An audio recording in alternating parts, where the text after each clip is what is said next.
Hello and welcome to Depicter. In this video, we intend to show you how to create a card abandonment pop-up.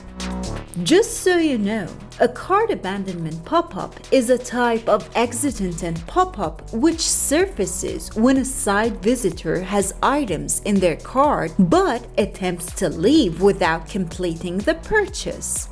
Let's go ahead and create one with Depicter. In the WordPress dashboard, head to Plugins, then Add New Plugin. Type in Exit Intent in the search bar and you'll immediately see Depicter. Install and activate it. In Depicter Home, head to Pop-up category, then Exit Intent subcategory. Choose one of Depicter's cool templates and import it.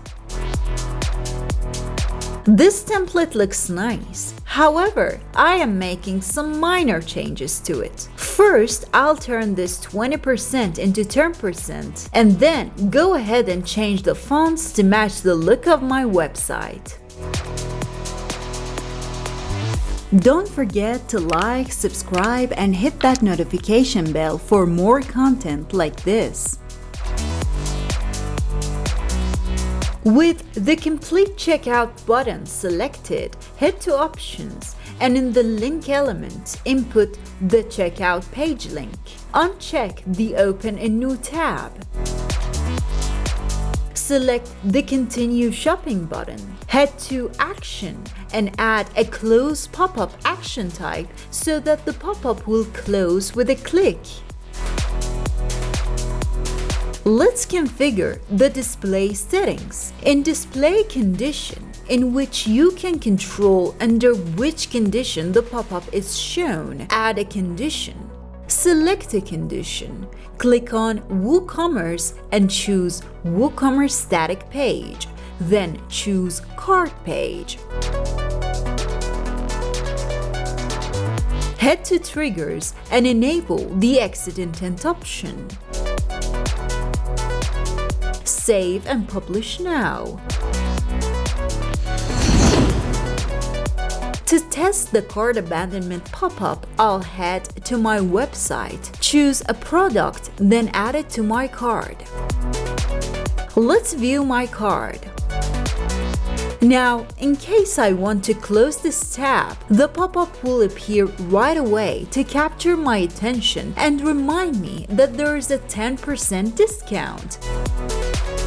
I click on the Complete the Checkout button and I'm immediately taken to the checkout page.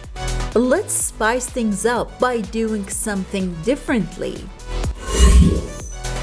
I'll replace this checkout button with a coupon code. So from Elements, add a coupon box. Customize its overall appearance like the fonts and colors and publish the changes. Don't forget to like, subscribe, and hit that notification bell for more content like this. To test things up, I'll get back to the website, choose a product, and add it to my cart. Now, you'll notice that when I intend to close the page, the pop-up appears right away with the coupon code. Copy the coupon code and continue shopping. Paste the coupon code in its place and apply the coupon. You'll see that it works perfectly. Alright, that's it everyone. Let us know in the comments if you have any questions or any suggestions. Thanks for watching. Bye.